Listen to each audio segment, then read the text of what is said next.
We are live. It is 3:12 Central Standard Time in the United States, 9:12 BST. That's right. It's British summertime in the UK. It's the Nomad Tech Project with Sam and Joe. Hey. Coming to you live this 7th day of April, 2024. How the hell are you, Joe? Good. You're like in a Gap sweatshirt, so you're not so formal today. I appreciate that. It doesn't make me look like such a slob. Although you was very formal the other night. It was yesterday, in fact. Yeah, it was yesterday. Yeah, so it was my and then I love how you took that and make me look like a snooker player. I was like, damn, That's just the first thing that came to mind when I saw that get up. I thought that looks like a snooker player. Yeah. So and the funny is, ironically, I have a pool table downstairs. I've never played snooker in my life. So who knows? Man, it's all right. It's just a regular he lied. He played yesterday, guys. You saw the picture. That's okay. And if you're watching the stream, if you're not, you should be. We got Piotr in the chat. We decided to stop on by. Appreciate it, sir. I know it's kind of last minute, so thanks for popping in on a kind of a last minute basis. Sir. We really appreciate it. Haven't seen you in a while. We missed you, man. How you been? Yeah, I've been good. I've been a little bit busy, to be fair. Oh, that's okay. Busy's good. Busy's good. It means that stuff's going on. So busy with work or personal stuff, or work and personal stuff, or just bit of both, to be perfectly honest. Needed some time for myself to get adjusted back into my best self, and then just catching up with all the work that needs to be done. We had only a 4-day week, but it really felt like one of the longest ones last week as well. So that was challenging. I've heard bank holiday sales. I've heard of this 4-day week, and I know that you have the holiday and stuff, but I know a lot of places that is kind of their standard, right? A 10-hour 4-day week, right? They're off. I think Sweden, yeah. Well, yeah, I don't know how I'd feel about that. I mean, it's just weird. I mean, it would disrupt my job totally because but it'd be kind of cool. I mean, I'd like to try it, but I'm used to working longer shifts anyway, so it's kind of not a thing. Americans are kind of notorious for working long hours and kind of for obviously not as much compensation as time off. And I mean, I don't get as much vacation. Actually, I take that back. I get it quite a bit now. But I never take it. So that's the weird part. I have all this vacation time. I never take it. So, it's all good. So hopefully use it or lose it, man. Well, that's what it comes down to. Mm. No, I mean, we can roll over 80 hours. But last year I think I rolled over I think I had like 132 left to use. My boss is like, you're going to lose all of it. I go, well, by the time it was like the end of November, December, there was no way to take it all. I would have to be gone the whole month. It just was no way. So, yeah, I wound up giving up. I don't know. So it's not fault of your own, solely fault of your own. It's partly you just haven't been able to take it. Is that right? No, unfortunately, my job's kind of set up where, I mean, me and another gentleman that I work with, we kind of never take off, and we're in production support, so we're kind of always having to do stuff. There's always something to do. So, can you sell holiday? Now, no. I really wish. I think years ago they let us, like at the beginning of the year, they said, okay, let's say you get 300 hours. Let's just put it. They say, okay, well, if you know you're going to sell 80, you could right at the beginning of the year sell that money and then take the compensation. But they don't do that. I've heard they do, but I've asked about it, and they said that's never been a thing. I went, well, I don't know if that's totally true. So no, it's kind of use it or lose it. I should be more diligent about taking more time, but I just don't. So yeah, again, that was like 3 minutes of something I didn't really want to get into because nobody gives a shit, right? Not because it's not interesting. Nobody cares. So there's anyway, literally no one in the chat. They've all gone. It's just everyone's bored of that. Yeah, they're out of here. They're like, what is Sam talking about his vacation policy for? Nobody gives a shit about that. It was driven by me. Yeah, that's okay. Well, we were asking him about his work, and I didn't know because, like I said, sometimes we have personal stuff going on, but then work kind of gets in the way. And so now, does your job stay pretty steady, or there are like dips and flows where it's kind of quiet sometimes, and then you get really hammered, or is it fairly steady? And just how's your workload usually throughout the year? So I work for the biggest electronics retailer in UK in merchandising role. So it should be that there are peaks and valleys, hopefully before Black Friday, for Christmas, Easter. But in all honesty, every single week it's got something to do because you need to get your range approved, you need to get your I don't know, one of your online competitors gotta, for example, drop the prices, so you need to react to it because you can't just let market to disappear from you. So every single week is different, but every single week is busy, I need to say. The good thing is that I'm part of quite a good team, so they always guide me through being the person probably with the least experience within the business at the moment. Okay. What's that? I mean, yeah, I mean, and that's the problem is you get to a point where you become the go-to, or you become the SME, or you become and then you cannot really take off, because even when you're off, they're like, "Hey, man, I know you're off today, but can I go ahead and just, ask you a question?" You need work-life balance, though. Like, it's important. Yeah, I'm a hypocrite saying that, because when I'm meant to be in at 11, I end up turning up normal time. And when I'm meant to leave at 3, I stay longer. So I'm a hypocrite saying that. But yeah, work-life balance is so important. Really is. Like, Sam, use your bloody holiday. I know. I need, I need to be better. Put your missus in charge. She'll use it. I bet you. She'll plot it in. Yeah, well, now she's become a supervisor, so now she's seeing her workload kind of uptick a bit. So like, I'm like, and now you know how that life goes, right? Now I'm not a supervisor, so don't get me wrong, but anyway, it's just, work-life balance is very tough, right? Because especially if you're a consummate professional and you're working, you want to do a good job. Sometimes you need to work offline because you can't get stuff during the day, and you have deliverables, and you have to get it on time, and then it becomes kind of a snowball, right? Then they expect more, then you work more, and it's really hard to manage that. I mean, this work-life balance, the companies sure as hell aren't going to try to push that. You're going to have to try to carve out that time, and it becomes tough. It's hard to navigate sometimes. So, yeah, it certainly is. That's okay. So anyway, enough of that talk. So let's talk, Joe. What did you get? You got you some new devices? You got some new yes, fun stuff? I have. I've got an 8. There OnePlus 12. And this is correct. So everybody in the chat who's not really aware, this is Joe's first OnePlus device ever. First ever. Yeah. So actually, I need to show off the finish in the row. I really like it. Actually, it's got a bit of a pixel feel. The software's quite nice. It's early days, and the camera's pretty good in early testing as well. I really like. There's a master filter called Serenity, which I really like on it. Gives like a nice moody look to photos. But yeah, it's early days still. Yeah, absolutely. So that's good. So, I mean, if you had about a week now or so? I mean, no, less than that. Okay. So I got it. When did I message tweet out? I messaged you that picture. Literally a couple of days ago, wasn't it? I set it up that day. Was it like Wednesday or something? Yeah, it must have been Wednesday. Thursday, wasn't it Thursday? April 4th is when you sent me the picture. So I'm assuming April 4th. That's only Thursday. Yeah, 3 days ago.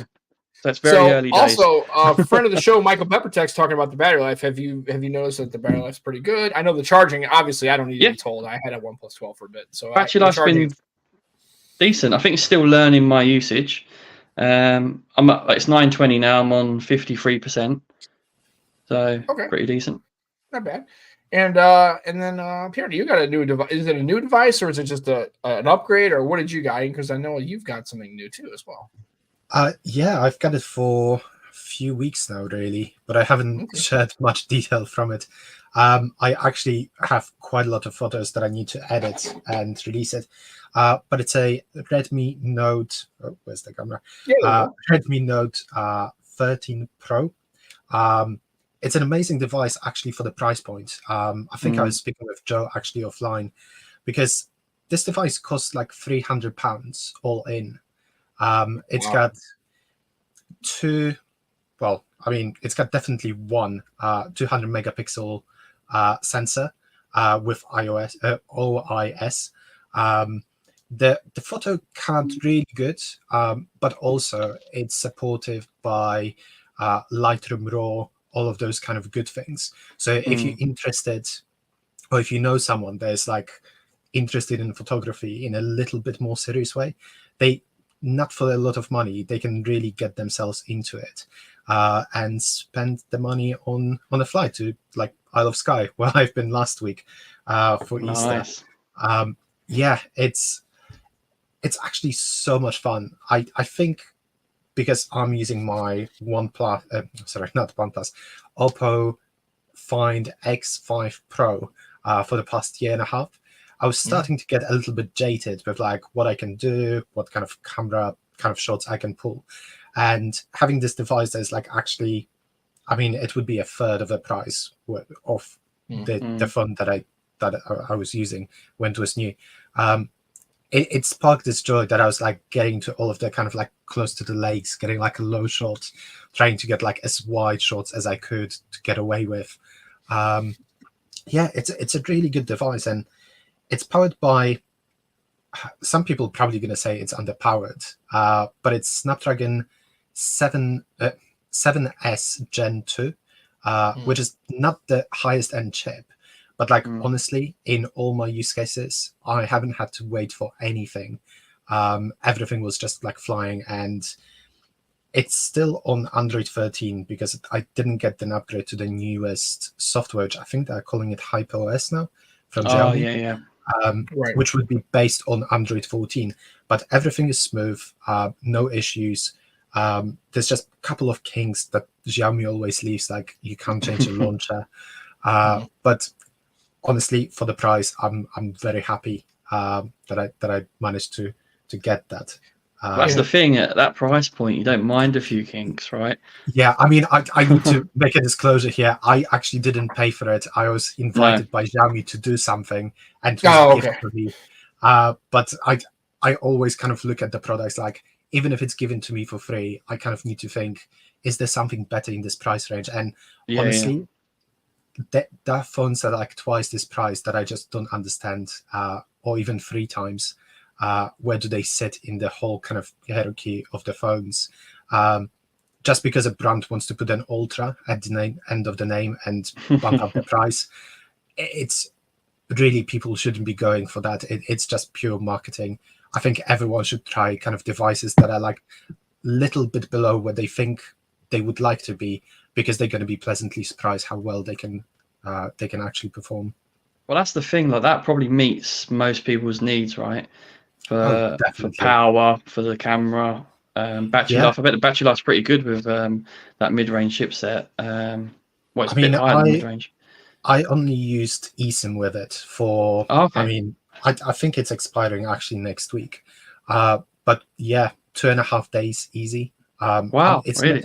It's not my main device. I need to say, like, all my banking apps are still on my Oppo, but yeah, it just gets through everything that I need, like opening apps, jumping, editing. Doesn't really feel like it's a burden to it whatsoever. Yeah, that's brilliant. That chipset don't heat up either. Well, and here's the thing. I mean, and Juan is always talking about how people overbuy compute power, right? Like the phones. And if we're just looking at that chipset based on the OS that's running, I mean, unless you're really trying to do a lot of really crazy intensive tasks, which most people really, let's just be honest, most people really aren't using their phones like that. They just aren't. Most people are just using their phones for, multimedia consumption. They maybe play some games on it. They're making calls and maybe looking at a spreadsheet or a Word doc or a Google doc, or, they're not really going through all these extra calisthenics with their phone. And so really, honestly, you could get away with it. Even, I mean, again, it depends on what you want to do. If you want to do all that kind of stuff and you need that kind of device, then yeah, you need to start to kind of look up into that 8 Gen 3, 8 Gen 2 kind of. But for the most people, for 300 quid, that's a pretty good deal. And it does pretty much everything you can. And if your everyday use case is like, man, this thing is pretty good for $300, it's like, okay, well, I can spend $600, and do I get the $300 cost benefit of that, right? I'm spending $600 now. Is it better at 600? And the answer probably, in most cases, is probably not.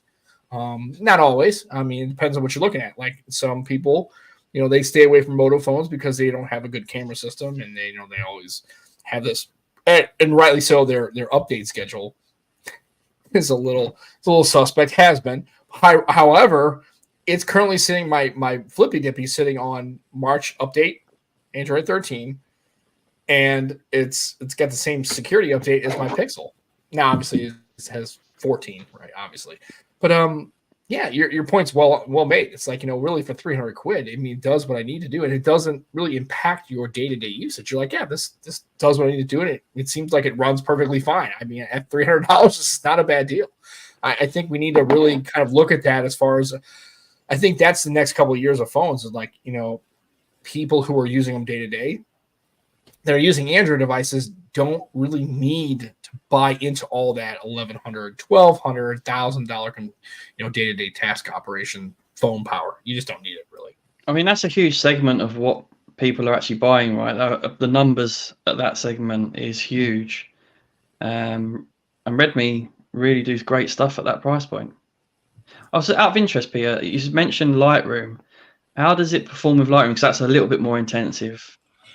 Yeah, I haven't had a problem with it. I mean, I only used a couple of sliders to like crush the blacks or bring up some of the shadows and kind of like get the blues probably more punchy for the sky.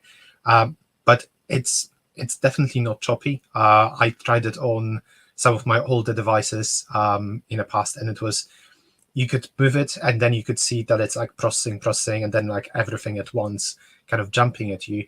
Or if you put the thumb on the screen, and I think it's giving you the preview difference between what you did and what you haven't. So on this one, absolutely no issue. As soon as you put the finger on it, okay, that's good. It didn't feel much different to my 8 Gen 1 Snapdragon that I've got in my Oppo. But coming back as well to Sam's point, I think we need more companies like Motorola that they stay away from the super high end because they know they can't compete really there. I mean, the market decided that it's Apple and Samsung going to be the winners of it.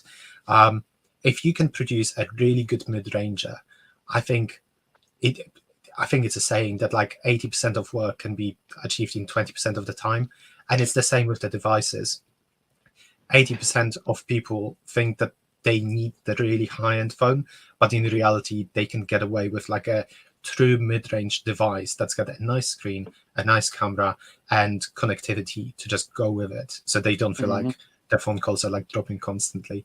But I mean, all of the networks, at least in England, are matured. In US, I don't think you've got Sprint anymore, which I heard used to be an issue. Sprint's gone. They've rolled into T-Mobile, so it's pretty much T-Mobile, Verizon, AT&T. That's the big three. I guess. How's the new one going on? There should be the 4th competitor coming out, isn't it? From is it Dish Network?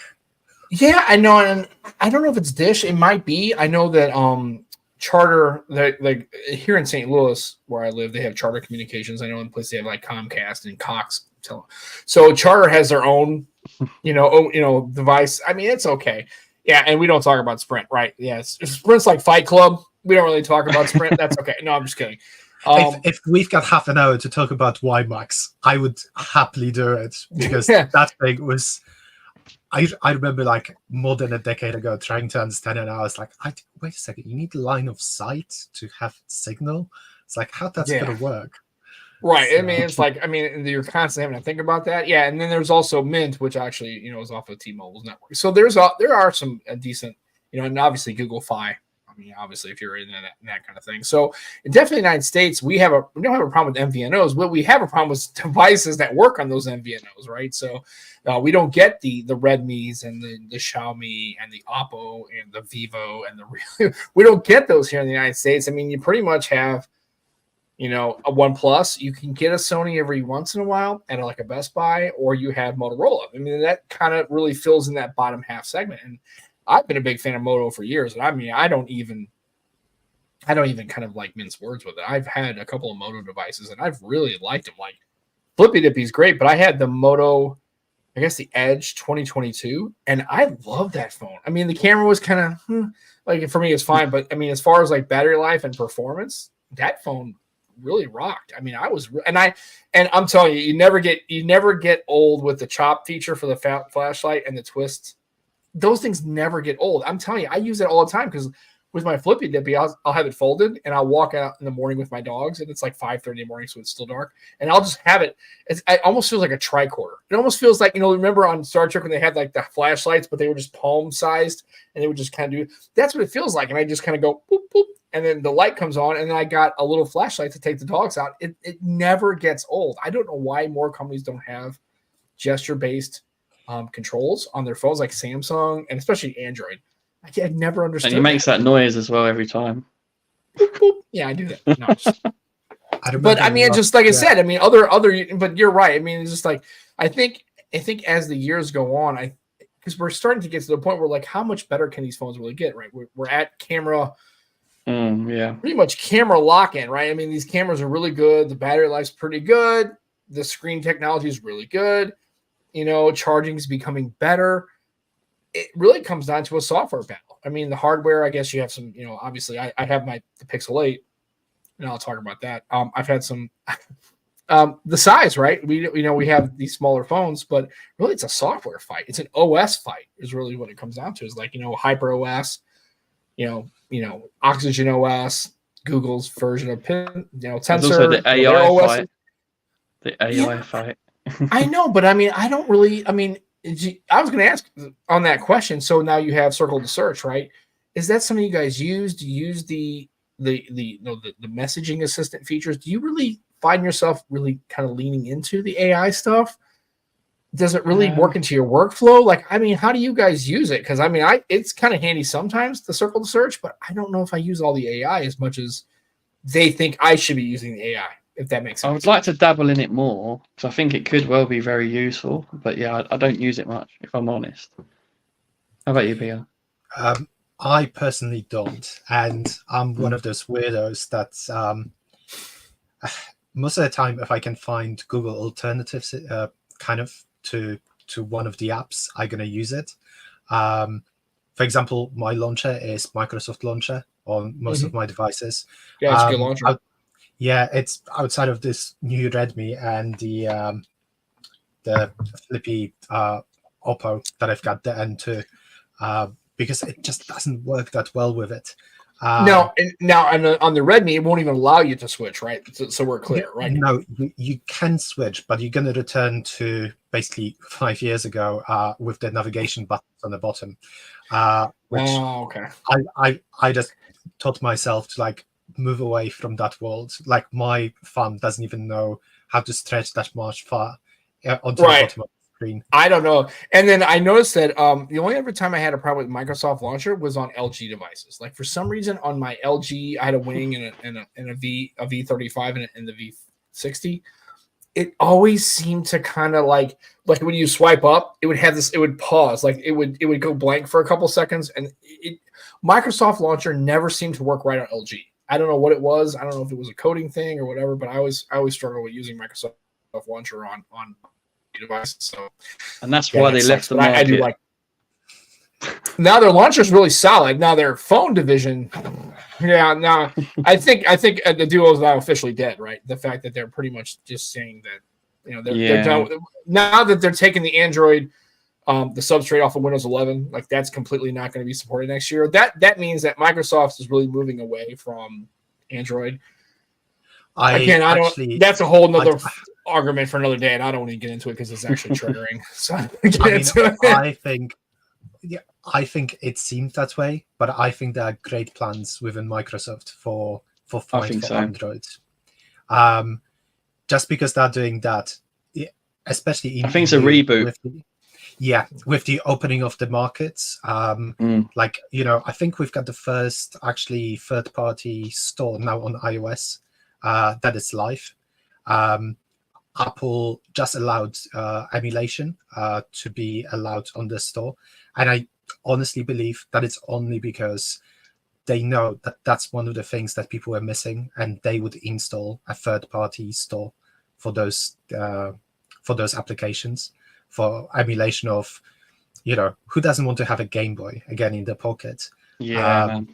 As sad as it sounds, like I'm not a huge fan of emulation of the modern systems because I think you should always experience it on a device that it was intended to. Like people are trying to tell me for a long time that they can play Resident Evil 4 on their iPhone, and I'm like, that just sounds miserable to me. What if someone gonna call you mid-fight or when you're trying to escape from one of their enemies? But for devices that are like more than 20 years old, that they don't have any availability to be like purchased in many devices, and you've got this cartridge that is like sitting in your closet, and you're like, well, I would love to play you, but I don't have way. Emulation is perfectly okay for those for me. But yeah, I really think the AI also plays into it, because Microsoft is all on Copilot. And if you're going to think about it, Apple will not allow Copilot to become as entangled basically into the OS as Siri is. And Google will will not allow it to become a replacement one-to-one to Gemini or Assistant or whatever they're going to be calling the AI kind of like forefront. So I think there must be something cooking within Microsoft that it's like it might be a skunkworks that, you know, we shouldn't really be seeing what they are because they're janky as heck. But in the next year, I think there will be a lot of conversation about like, where did it come from and how did we not see it coming? Yeah, and I agree with you, and I know you're right. However, everything Microsoft kind of puts their when they're like, oh, we're all in, we're here, like we're gonna have headsets, right? We're gonna do HoloLens, and we're gonna do Windows Phone, we're gonna do Android devices. We're all in on Duo, we're all in on the Neo, right? We're all in on that stuff. And they finally bring a couple of things to market. I'm like, man, the dual screen approach to it gives you. Windows Phone would have gave you a third player, but dual screen would give you a third approach to, right, using your devices, right? So you would have four, right? You have a regular slab, you would have your flippy, right? You have your regular, then you have your foldables, and then you have your dual screens. And Microsoft could have totally owned all that. And then still, I'm telling you, you never have to worry about what are the main things that people complain about foldables? Two things, right? Price and durability. If Microsoft could have came out with a product that was like at $11.99, $12.99, and then it's two different screens, so there's no foldable, right? There's no fatigue in the material. You have two screens, you can fold it on its own. You win. Like they can say, well, yeah, don't worry about your Microsoft, your Fold 5, your OnePlus Open, your Pixel Fold. Those screens are going to fail. This screen won't fail in 10 years. The screen will never break in half. Never. It will never have a failure that way. But the back will. The back will, but you know what? Nobody uses the back. Just throw a skin on it. Hashtag skin your shit. Right? Just throw a skin on it. I mean, that's what I've done. I'm going to go into the drawer of death. Right? I still have my Duo. I had to do this because, right? Yeah, you have a broken back, but you know what? You don't know you have a broken back. But I'm telling you, this... For people who are playing bingo, this is your moment to like cross off like Microsoft Duo being mentioned. Yeah, I mean, that's it. I mean, I still love the device. I mean, I am partial to Microsoft, so don't get me wrong. Yeah, I do think Microsoft is getting a lot of hate for devices that are abandoning, and that is deserved. Like, they are not doing well by users who are like supporting them. But at the same time, I think there was a lot of devices in the past like 10, 15 years that they were the first to the market. And unfortunately, they missed the trick, what Apple is really good at being basically second or third, but with a polished product. If you think Microsoft Cortana and Kinect, I remember just coming home years and years ago with my Xbox One and shouting like lights on, and they would turn on, TV on, and would turn on. And I'm doing almost the same things now, but with Google, like little pugs that are around my house, purely because Google found a way of basically giving them for free, because that's how inexpensive they are for collecting your voice information and all of those things. While Microsoft didn't have really I don't know if it's the corporate culture to like monetize user data into the same way. They always wanted to, at least from my kind of the way that I'm seeing, they always want to come with a payment proposition to someone, that it brings something extra to them. While Google is, we're going to give you all of this for free. We're going to corner the market. And then, I mean, I don't know about you guys, but I'm finding myself that I need to pay for Google now because Google Photos is taking so much space. There is literally no third-party offering that is like undercutting them or offering like free storage for your photos, because they couldn't compete with Google just giving it for free for so many years. So yeah, Google is a weird beast. Like, I really like some things that they're doing, and I don't like a lot of things how they're monetizing them. Well, and I guess with most large companies, here's a good question for you.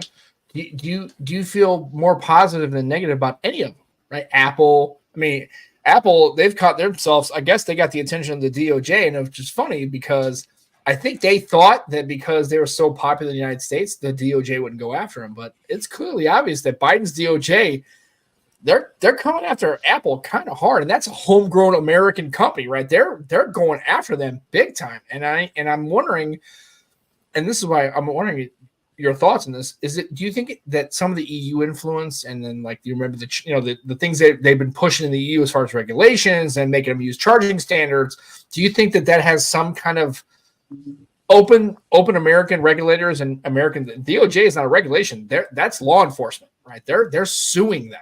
This is the DOJ, and they're hardcore. Like, they don't play games when they're coming at you. So I'm curious, how do you think that has evolved? Like, Apple and Google and Microsoft, all these companies, they're a little bit of a mixed bag altogether, right? I remember when I was studying political science, and one of my teachers, my professor, said that every generation needs to have the moment that prime minister, president going to mess things up so much that everyone going to become engaged again. And in Britain, it was Thatcher. I think one of the past recent prime ministers in UK might kind of like push a lot of young people to remember, like, to go and vote, not to let things slip anymore. I think in US, for tech industry, the 90s Microsoft was they were dragged through so many court cases because the way that they were trying to like put things together and kind of like stretch their power in the broader kind of ecosystem. I mean, they with Internet Explorer 6, I think they did murder Netscape by just attaching it to the operating system for free. So I think Microsoft learned a lot of things, and a lot of people that are currently in a leadership positions that still remember those times. Not necessarily because they were like high up the chain, but they remember how stressful it was for the business, and they're kind of on the back of the mind, they're always kind of asking themselves the question, is it worth it? While Google, Amazon, Apple never had this kind of like watershed moment. So they were always like, no, we can do, if we're going to break it, like, we just going to deal with it then. But they were always trying to stretch their influence tiny bit further. And I think Europe is in a particular position. We've got really high average kind of return on investment per user. But at the same time, all of those companies are not based in Europe. So we don't see any tax basically coming back to us. So regulating them is a really good way of saying, you know what, guys, like, if you want to play here and monetize our users, you need to do it in a more open way. That if there will be a homegrown search, like from France, Germany, I don't know, England, they need to be able to like enter this market. We know you've got 99% of the search market, Google, but like you can't be cornering and like hiding it, like even availability for entry for the new players. And I think US, like, after seeing how Google could have protected itself from all of those things, I think recently there was like, is it 5 billion that they had to pay in France? Someone in US basically was watching it and it's like, they've got no arguments to a lot of those things. Like, and if they've got no arguments to protect themselves in France, they probably don't have arguments to protect themselves in US of what they're doing. That maybe it's not illegal, but it definitely is not allowing the ecosystem to be as vibrant as it should be. Yeah. There you go, Joe. See? What do you think, Joe? I don't like things, mate. I want Apple to burn. Apple burn. Well, it's not. Well, it's funny because it's not really a political thing, but it's intertwined because you have government involved. So it's kind of like it really. I felt this should have been ages ago. This should have happened, in my opinion. But yeah, I agree with Peter. Like I said, I don't know why now. Microsoft got their ass kicked in the 90s with the old Internet Explorer. They've kind of like, okay, we realize we're going to still try to do things. Now, maybe they've gotten better at keeping the subterfuge down, right? They can still do their shady business bullshit and they can stay out of American regulators. No, I'm serious. I mean, they have teams of lawyers too, right? They've found ways to navigate. Yeah. But Google's like, well, we haven't done that. And Apple's like, well, we own the whole world. Like everybody's got a damn iPhone, so we can do whatever the hell we want. We can go and we'll still that's the mindset. Watch it. Dude, that's exactly what's going on in Cupertino.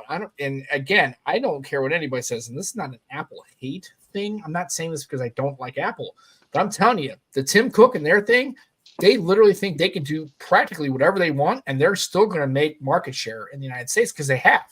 And I think American regulators watching the Europeans, and that's a great point, Peter. I'm glad you made it. They see that they're like, we got a whole bag of nothing. So Americans are like, now let's bring them to court and make them come in because, I mean, there's nobody who's a tech enthusiast that hasn't realized that Apple has done some pretty anti-competitive things over the last couple of years, probably decade or so. And I think it's we're at margin call, right? It's like, okay, guess what? Now all these things that the European Union is kind of pointing, and they started small, right? They didn't go scorched earth. They went, all right, USB-C is the charging standard. Now your phone's sold in the EU. And Apple could have easily said, okay, everything we're saying to the EU, that'll be USB-C, but everything else in the United States and North America, that's all Lightning, right? We could have done that. But they bent the knee on Android. And because people have been clamoring on iOS, Apple iPhones 15s are like, okay, now they all have USB-C. Okay, well, I think that's a good point. And it's good to see because, like I said, I don't think they've had their day of reckoning in court yet. And Apple's they're gonna. Do you think this is gonna drag though? How long do you think it's gonna drag on for? Oh, American litigation it'll take decades. I mean, it's fine. I mean, that's why Apple. Because remember, Apple, their only thing about is generating profit margin for their shareholders, right? They don't care about anything else. So if they can make this last a decade, 12, 15 years, who do they care? Like they were totally okay with stealing, right? They were totally okay with stealing that technology for their Apple Watches, and they still made billions of dollars on it. And they're like, okay, well, we got to pay a penalty. Big deal. Who cares? So with that in mind, Sam, like it dragging on, say, decades, like what do you think the outcome's going to be, really? What?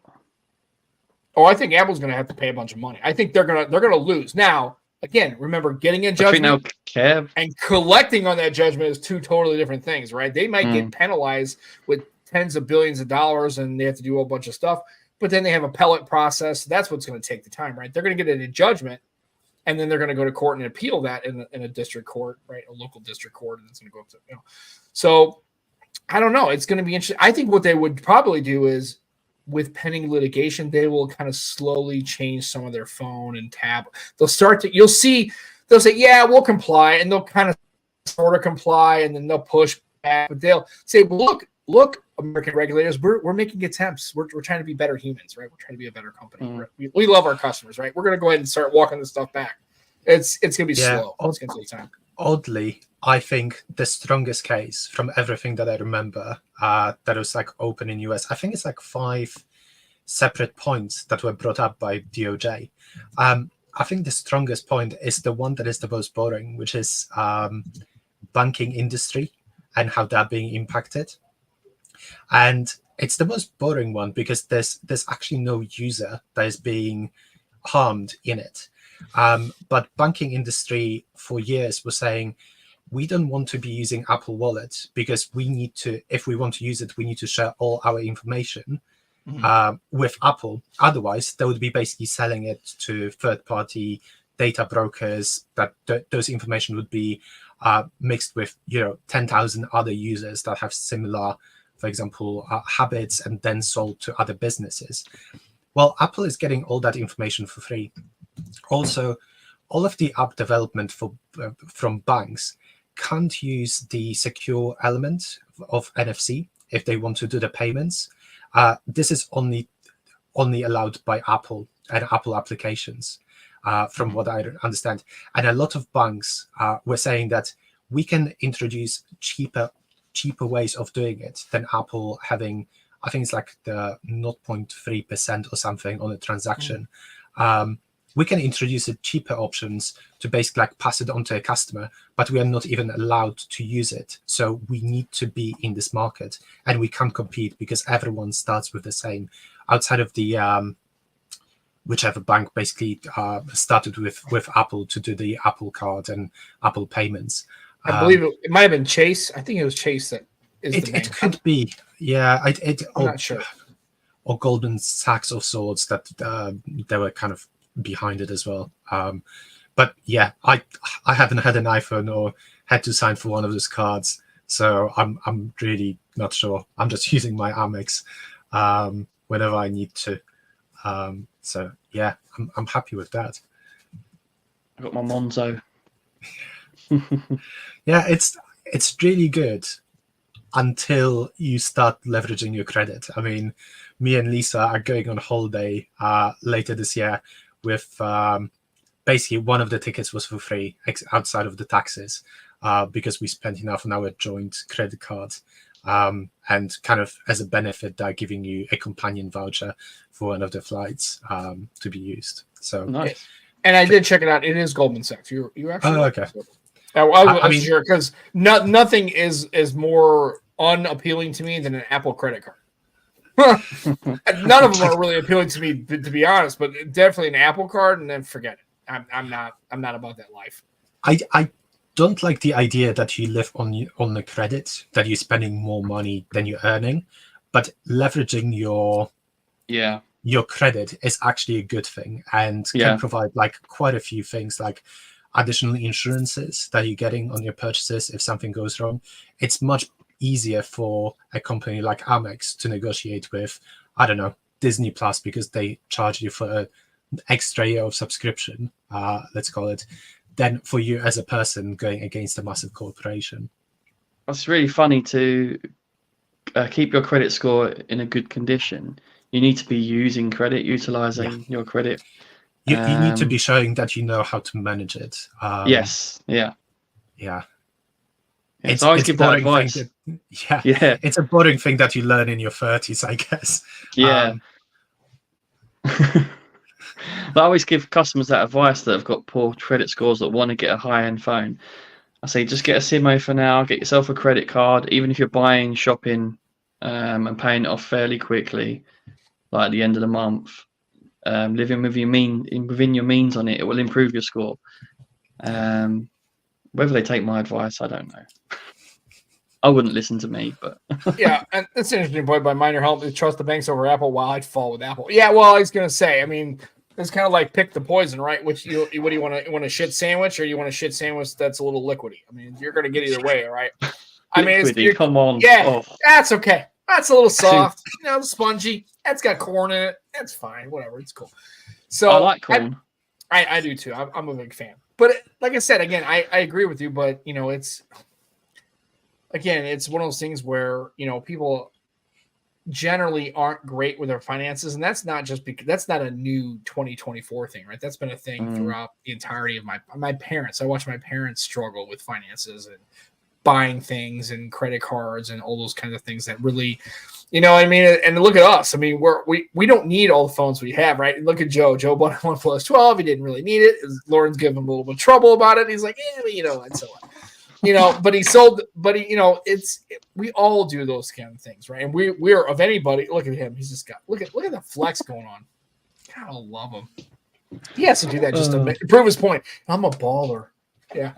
Right. Hey. Look at Peter. It's just gonna keep pulling. Oh, look at I could have got that. Yeah, I don't even have one of those. I have an old PS Vita, and I don't even think the only thing I play on that thing. I think I play Hot Shots Golf. That's pretty much all I play on that. That's a cool game. I like it. So it's all good. So and credit. That's a good segue into what I want to talk to Peter about next. What's that? Go for it. Well, he's been to a premiere recently, which is a game-based TV show. Let's talk about it. So yes, Fallout, I was kind of let's- thinking how to slip that when some mentioned corn, and it's like there's nothing better and more American than high fructose corn syrup. That's right, man.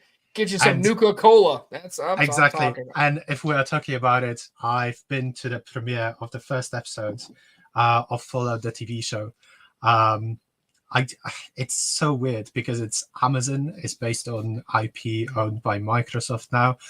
Samsung was involved. It's a massive part of kind of the push.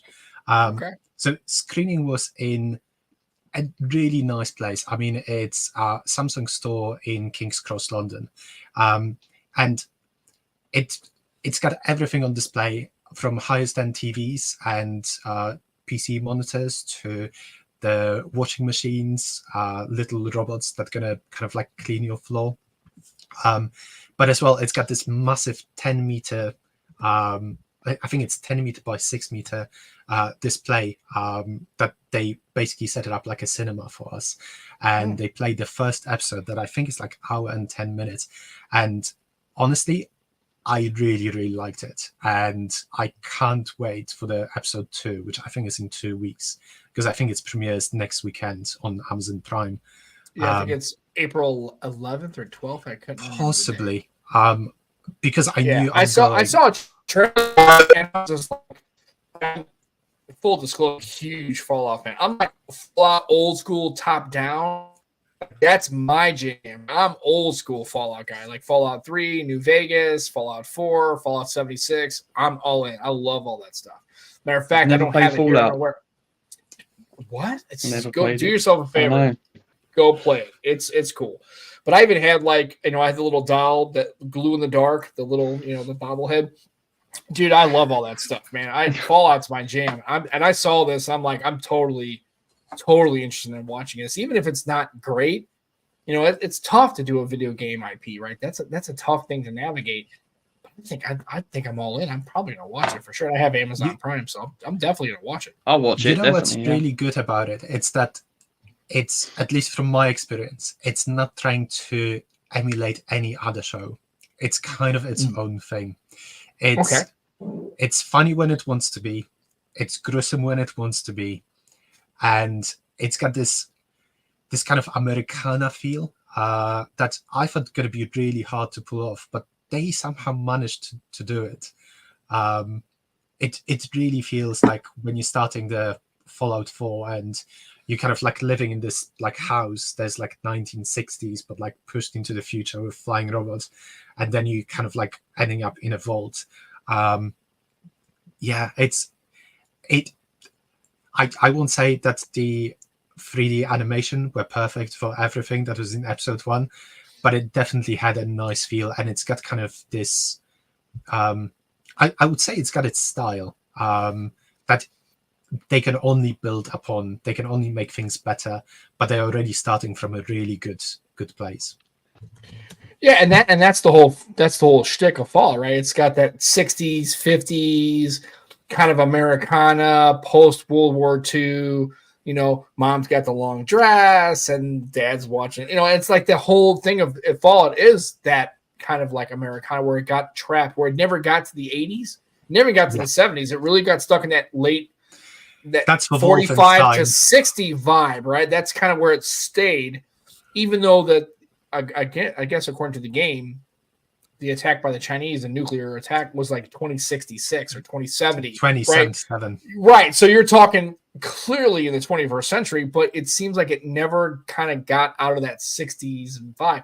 You would think it'd be closer to like right now, right? Or maybe late 80s, mid 90s. And it didn't. The game specifically uses that post World War II Americana 45 to 60. Like the mom, hey kids, hey, you're the kitchen of the future, right? And it's like, hey, it's got this robot. It comes in and like, hey, there's a thing that cooks your food within minutes, right? It's like, it's kind of funny.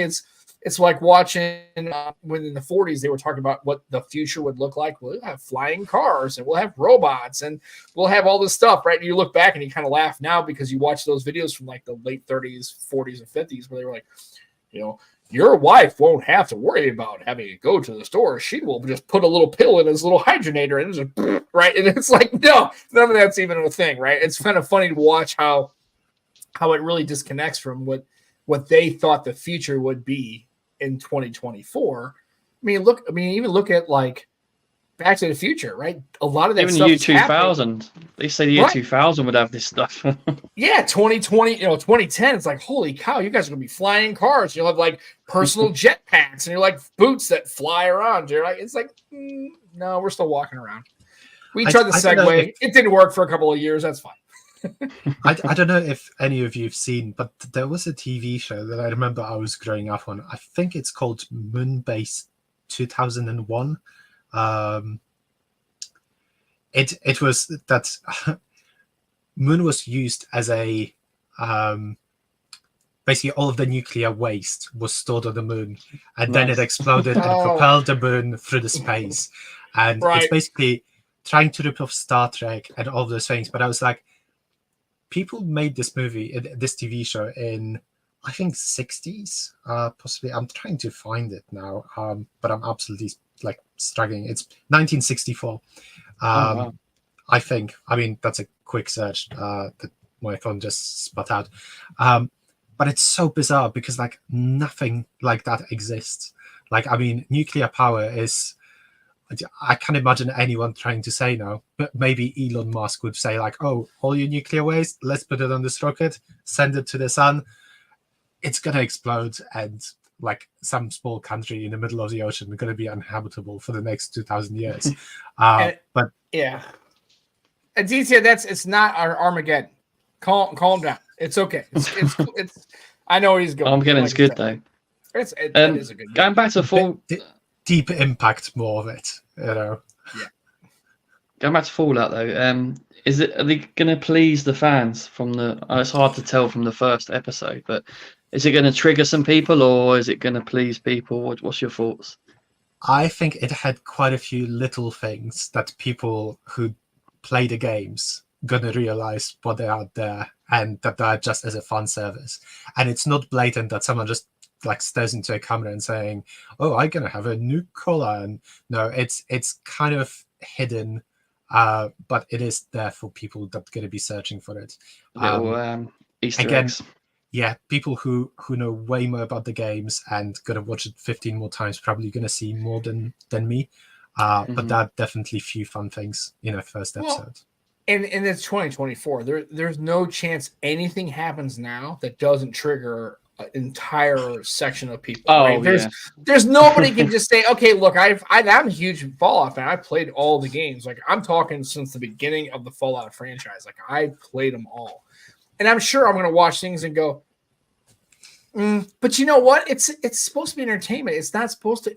Again, that's why I like the way that, and I'm a huge fan of Quentin Tarantino movies. For one thing, is because he does stuff in his movies, like in Pulp Fiction, for instance. Like, nobody really knows what's in the briefcase, right? It's golden, it glows, but he lets you decide what that thing is. He never, in Aldo Rain, right? In Inglourious Basterds, he's got this rope burn, but he never explains why he has a rope burn.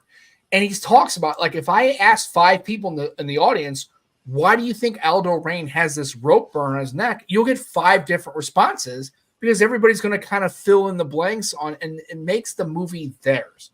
And instead of people just going, yeah, okay, so they got a little detail wrong, and then if you played the games, instead of just enjoying it and kind of going, yeah, it deviates a bit. They took some, maybe they took some like creative liberty with this, but just enjoy it for what it is, right? Everything has to be it doesn't have to all be dissected and make it miserable for everybody. Like, they didn't follow this, and in the game that this robot did this thing. It's like, Jesus, do you have enough? Go find something else to fight about, right? Just let it happen. You didn't make the damn show. If you wanted to, make your own damn, make your Halo show or your Fallout show or Final Fantasy or whatever your IP of choice is, and you could follow completely by the book. But I bet you that if you put it out there, somebody or groups of people are going to hate your shit too. And they're going to tell you how much of a moron you are. And then you're going to go, right? So can't we just enjoy shit anymore? God damn, man. Yeah. Jesus Christ, dude. It's like, it's like you're not doing any of the work. Like these people who are the producers and Samsung, right? They came up with this show. If you don't like it, just don't watch it. Go watch some other bullshit. Play the games. Take a walk. Go fuck off. Like, it's like, just calm down. It's like, God. Seriously, you see people go to Twitter just like, I can see them staying on their keyboard. Fuck this bullshit. I'm like, dude, calm down. It's okay. You'll still have to go to work tomorrow, right? You're still going to have to pay bills. You're still going to have to commute. People are still going to suck. And now you got this extra stuff. Can't you just enjoy something for a couple hours, watch your show and go, yeah, man, I saw the trailer. It looks pretty cool. And it's kind of like, how the guy had this metal plate on his head and this chain with a little plate. It's just like, it sounds like it looks like an apocalyptic America. It's what the show's involves. I can just pull one thing. The whole TV show starts basically very strong, and it starts with da-da-da, you're watching this thing, and then it's just massive letters saying the end. And that's where it starts. Right. Yeah. But Sam, to your point, I remember listening to a podcast. I think it was Adam Savage from Mythbusters. Okay. And he is basically a person that worked with a TV industry for years and movie industry. And he's got a quote. I don't know if it's his or he basically was like saying someone else's words. He said that when the movies and TV shows starting, they want to be bad. And it's everyone on the crew is just trying not to let them to be bad. As in, if you're going to let movies to kind of run themselves, you will never get anything that people are going to be happy with. It just takes a lot of work from a lot of people, and all of the hate that so many TV shows, so many people, like actors especially, are getting for movie roles that they were basically employed to just read the script. Is so uncalled for. I watched Madame Web. It's a bad movie, but if you know it's a bad movie, you can enjoy yourself at least and eat some popcorn. Right. Or like I said, or you can, or you can just not enjoy it, right? Like I said, if you go you watch the first episode of Fallout and it doesn't work for you and you don't want to kind of see where it goes. Like I started watching the show on Netflix. It was Three Body Project. It's a trippy show, and then you kind of watch it. I'm watching that. But it's not perfect. It's never going to be, holy shit, can we calm down, everybody? There are going to be plot holes. There's going to be things that you don't like. It might not be written well. It might get to 3 seasons, and the whole thing jumps the shark. It falls apart, and fuck it. Go watch, another show or whatever. Just I'm not sure. I'm not sure about it, but it's something that keeps me watching. Yeah, we finally finished the last show, so I'm not going to talk about it. I think it's fairly enjoyable, but I also like shows like Foundation on Apple TV. I think that's a fantastic show. Now, I've read the books by Isaac Asimov. It's not the same. I watched 11/23/63, right, about the Kennedy assassination, Stephen King book. The book totally does not follow the show. I watched the show. I'm like, man, if you read the book, the show doesn't, because in my mind, I had a vision of what those characters looked like and how they acted, and the details are a little different. I still watch the show. I got more enjoyment out of the book, but that's the way it goes, right? Just kind of I wish people. I don't read, so. Well, I can get you one with a lot of pictures in it. We can do it that way. That's I read Searcher's books, actually. That's the only books I do read. Right. So yeah, it's all good. So, so far, we've got, all this stuff going on. So again, check it out. If you're a Fallout fan, Peter's done the work. He said it's pretty good. I trust him, and I was going to watch it no matter what he said, unless he said it was like, dude, this is like a. And if people don't like Fallout, all right, what's your handles, Peter? It's my name and surname. Go on Twitter because I don't check at him. So go on Twix and say this guy is a functional idiot. He said it was good. Right. Yeah, And please, I'm no, going to be mad at anything you. want to 'cause say, you suck. say it to me on Twitter because I just won't see it. Yeah. That's how far that network went for me. No, but it's kind of nice that you got a chance to experience the premiere, and that's kind of cool. Like, Yeah. I mean, that's really neat. And like I said, I'm gonna watch it because I'm a Peter fan needs to of- show us the mask. Come on. He showed us off Yeah. air. Show us the mask. Let's go. Come on. Oh yes. He's got a Totally. cool Fallout mask, and it just has to be shown. So if It's- anyone's listening to audio, just jump onto YouTube. Even if you want to skip everything to this part, 59-minute mark. 59-minute mark. Yeah. Go to 59 minutes and you can see him put the mask on. Like I said, it'd be cool if they gave you like a Vault jumpsuit. That would be baller. Oh. Like, I would totally rock that shit for like Yeah. Halloween. Totally would get it. Just it's people awesome. like the really Vision Pro. cosplaying that. But I do need to say that the original announcement was that first 50 people gonna get like a little gift for the premiere. Like yesterday, we're definitely not the first 50, but they still gave us the masks. They still gave us the sodas in the bottles. That like, I mean, it must be some company that's just selling it like proper, because I can't believe that someone would produce just like a few cases of that for the event. Never know, yeah, man. They might. Well, I it's was probably just looking their regular earlier here. soda and you just put a label on it. So possibly. I don't know. There's apparently a website which is like, if you know Fallout, Sam, like you know what the caps mean in the game. Yeah, they're a currency. Yeah, there's a website called capsforgear.com that if you collect enough of them, you can exchange them for an actual stuff. And I'm That's kind of cool, now man. trying to like work out, do I know enough people that went there and kept those to get something from the website? Right, exactly. You guys, or at least maybe kind of talk to 2 or 3 other people. It's like, hey, you get 10, I'll get 10, you get 10. Let's hook it up. But yeah, the Nuka-Cola caps, right? And also they were currency in the game. That's what you had caps, right? That was what you used to. Nice yeah, touch. he said soda. Nice touch. Yeah, he did. Now, if you're in the United States and you're from like Boston, It's pop. you call it seltzer or pop, or from Chicago. I live in St. Louis. We all call it soda here. And then if you live in Atlanta, it's a Coke, even if it's a Pepsi, because they call everything Coke. So, yeah, Jones. Well, soda. in England, Absolutely. it's mostly soft drink, isn't it? Joe, you're more English. What do they call it? Yeah, the most English person on earth thing. I call it fizzy drinks. Oh, fizzy, yeah. Fizzy drinks. Some people call it pop. I think up north they call it pop. Scoop. Scoop's in the chat. Scoop. Absolutely. Yeah. So Boston, yeah, they call it seltzer or pop. Yeah, it's okay. If I can recommend any other TV show, if someone wants kind of Boston fix, they need to watch Ted, the TV show. I think it's I've not seen the TV show. I've seen the films, but the movies are so much worse than the TV show is. I found it so funny. I think it's only 8 episodes. We watched it with Lisa, and then she was like, I kind of want to hear that accent again. So we watched Departed.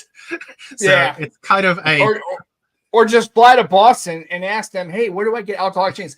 Oh, yeah, you got to go to a Packy. And it's like, I got to go to a Pakistani guy. They're like, no, you fucking moron. You got to go to a package store. That's what they call it. Like it's like a liquor store. Like that's what they call it. It's cracks me up.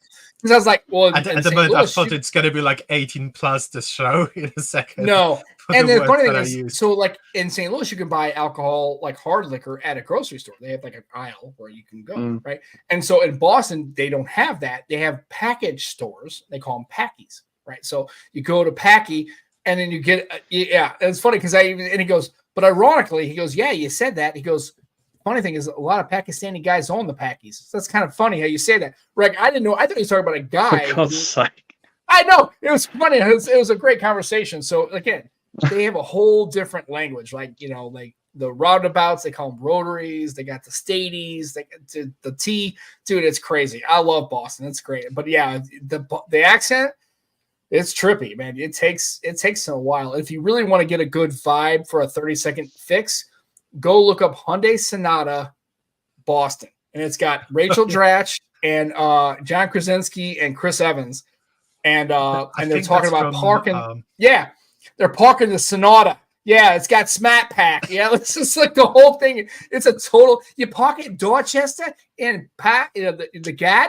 Yeah, it's hilarious. So yeah, I mean it's a good time. It's a great. If you want the Boston accent, watch that commercial. The Super Bowl. Superb Owl. If I don't want to be demonetized any further, a few years ago, and before I even watched that show, like I always went next day on YouTube and tried to like watch all of the adverts because, some of them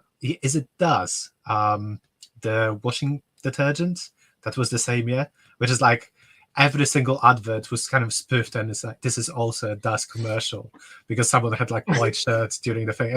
It's amazing, like how well some and they got stuff like Cumberland Farms, right? You get Packy, a bunch of butts, a Scratchy, right? You get your liquor, right? It's and Jerome said he used to live in Massachusetts. Yeah, their accent is extraordinarily specific, and it's one of those things that even if you're not in the United States, if you hear somebody from Boston talk, you know immediately they're from Massachusetts. It's like they're massholes. That's what they call them, massholes. Yeah.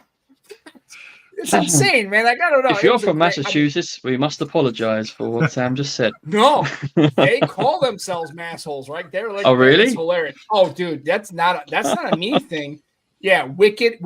Oh, you've seen that shirt every once in a while. It says "Wicked Pissa." I got that in Boston, and it's like because they use it as like, oh, you're a wicked pissa, like an endearment term, and like, oh, this guy is wicked pissa, right? It's like wicked smat, wicked had. It's crazy. The whole city's insane. Great seafood, not great barbecue. Just putting it out there. If you're in the Boston area. Now definitely there will be some hate going your way. Yeah. I mean, if I learned anything, you can't tell a man about the spoke meat and think that's going to go like unpunished. Oh, that's fine. I live in St. Louis. If you're talking about barbecue, I'm just saying I couldn't get a really good barbecue spot, and the pizza. It's pub pizza.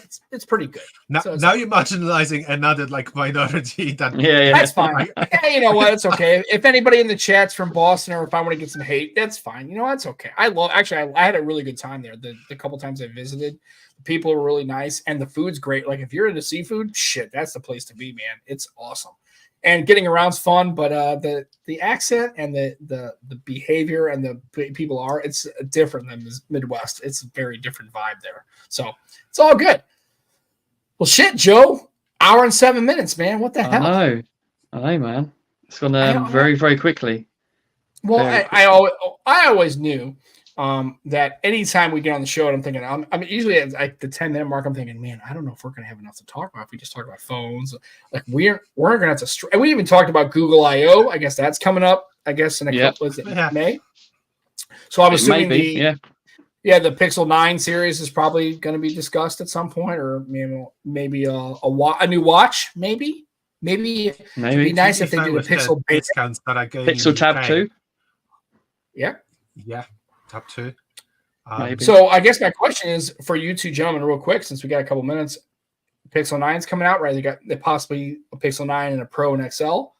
Are you taking a swing on the XL or the Pixel 9s? You know, or what are your vibes on that? I mean, are you finally like, I don't know if I'm going to get a Pixel. Like, I don't know, man. I know Joe probably will, and I know I probably will, but I don't know. It doesn't feel like it's a lock as it used to be. Is I guess my question. I need to make for the announcement. I'd be interested in getting the smaller Pro, but then saying that if there's going to be a difference at all, I'm going to have the best they offer.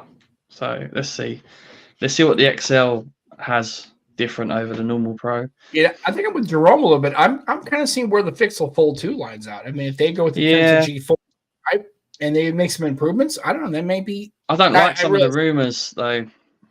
Yeah, what is it? The camera, or what else are you talking about?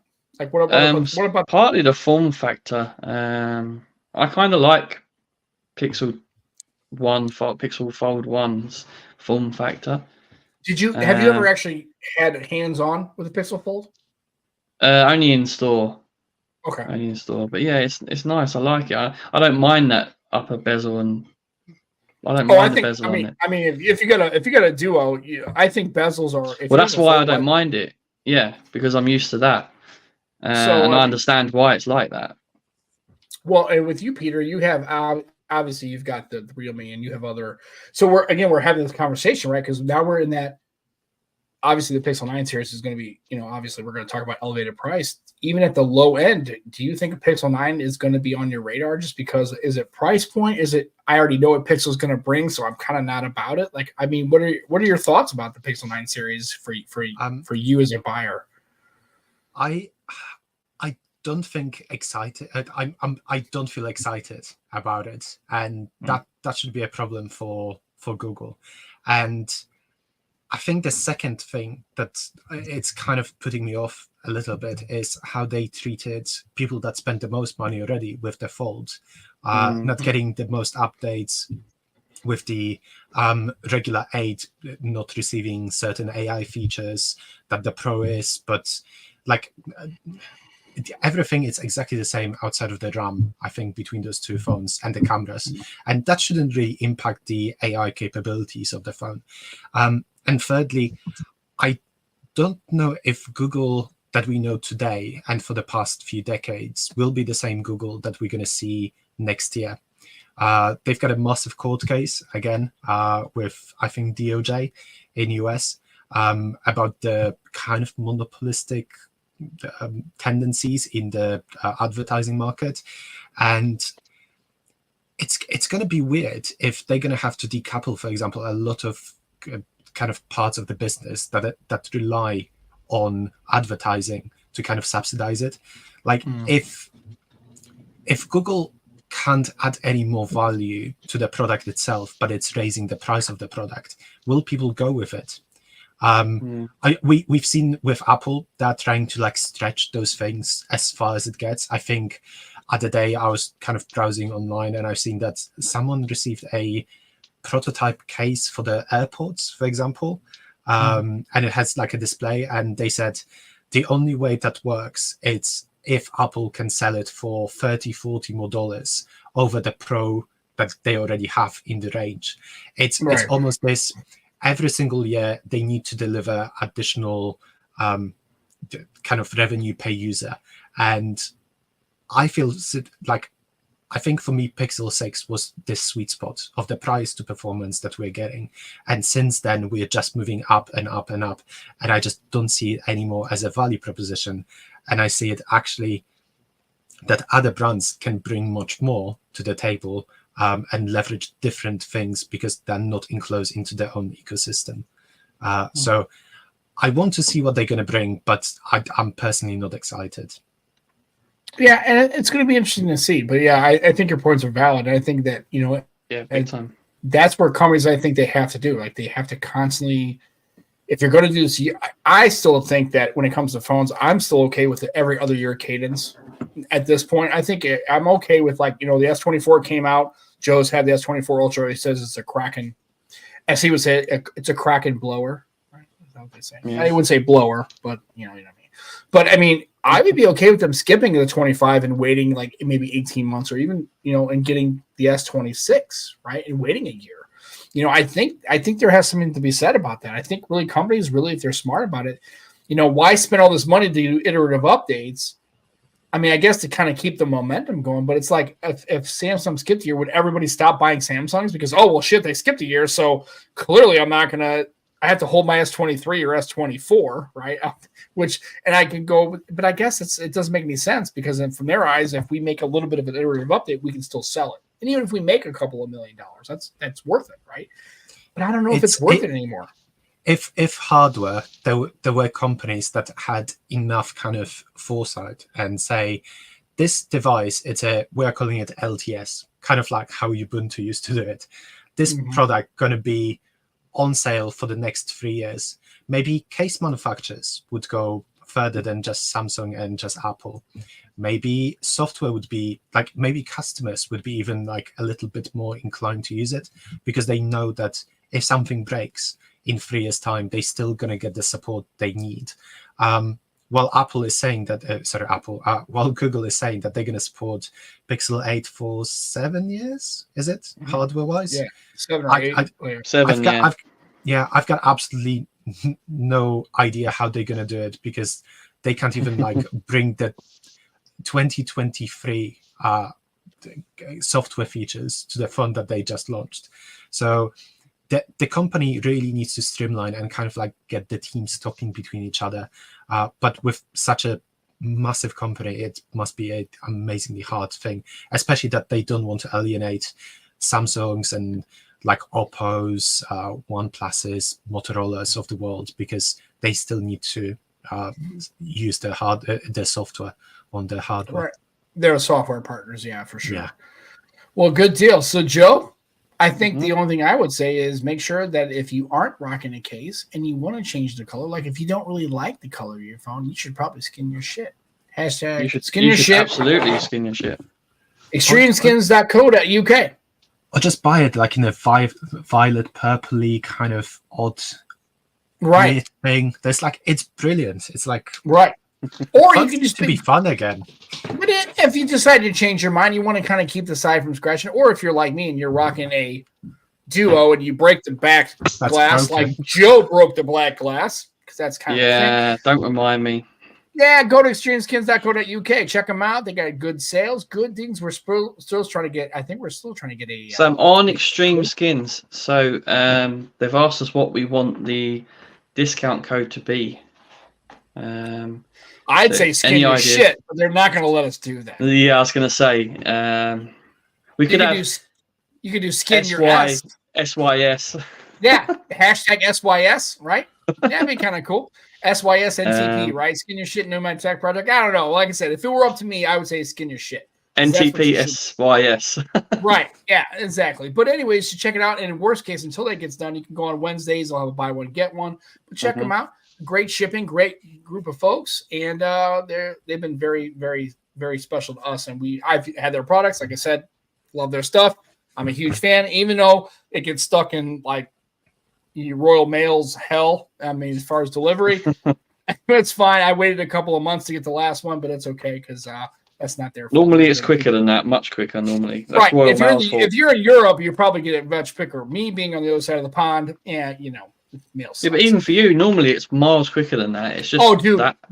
Normally, if I make an order, I usually receive it within about 2 weeks, and I don't even have to pay for the expedited shipping. They usually get it out, but they will ship it next day. That's what's great about it. And if you have any problems, any issues, contact the customer service, send an email. They're very responsive. Great group of guys and gals over there. Again, streamskins.co.uk. Check them out. Get you something. They got some new stuff, right? So it's not just the golds and the yellows and the reds. They got all sorts of different patterns. The Yakuza. They've got some of the other stuff going on. Check them out. We love them and we use them. And again, I'm not just talking shit.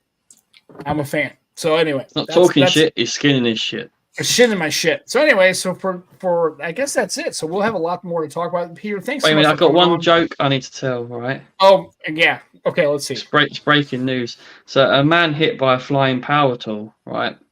He said that everything was fine, then bosh. Does that mean anything? I'm not British, so maybe that means something. I don't know. Come on, Bosch is a big brand, right? Oh, the Bosch. Oh, okay, like Kubota. Yeah. So a man got hit by a flying power tool, right? Everything was fine, then Bosch. Yeah, okay, I'm tracking. I get it. That's fine. All right, never mind. So I appreciate you. Is that the new segment Joe does at that? No, joke? It's not gonna work. It's not gonna run. Well, yeah, we're not gonna do it ever again because that was her. This is the dad joke segment. Right. It's like going putting a tire around your stuff. Like you're walking around, Dad, why are you putting a tire around yourself right at the tire store? Because I'm buying a tire. It's like, don't do that. Let's just not do the dad jokes. Mine. I know. I didn't make it up. It's not my joke. Anyway, I didn't write it. Anyway, so thanks for Peter for coming on so late notice, and I appreciate you always coming on. And thank you so much for your insight. You always have a great take on it. It wasn't late notice. We arranged this 2 weeks ago. Yeah, I think I had a chat with Joe, and I said, "Oh yeah, I can jump after." I just didn't tell you. I just wasn't sure what the date of implementation was. That's fair. Yeah, we just chill. Very good. So that's how Joe and I really talk. Okay. So for myself, everything but the show, right? Everything except who's coming on. That clearly doesn't sound like something we should discuss at all. Again, very professional outfit we have running here. We're very, very professional. Anyway, so for myself, for Joe, for Peter, thanks for coming on to the Nomad Tech Project again for the 7th day of April 2024. We'll be back next Sunday. I don't know if we have a guest. We might have a guest. I don't know. I guess I got to talk to Joe and maybe beat it out of him to find out if we have somebody coming on. Who knows? I don't know. I don't know. Who knows? It might be me again. It might be Peter King, which is fine. I'm totally okay with that. I've booked him for the next 5 weeks. Oh, basically, guess what, Sam? We don't have any guests. It's going to be Peter for a month straight. That's cool. Hey, you know what? We could do a whole hell of a lot worse by not having anybody. It's true. We could do a lot worse, definitely. It could just be me and you on here running our mouths, and nobody's going to listen to that bullshit. So anyway, I've got plenty more Bosch jokes. All right, and I'm looking forward to it. I can't wait. It's exciting. Anyway, so for myself, for Joe, for Peter, thanks for coming to the Nomad Tech Project with Sam and Joe. Again, we'll be back next Sunday. And we had the Saturday show. If anybody wants to go to our MeWe, right? MeWe, sign up for their MeWe.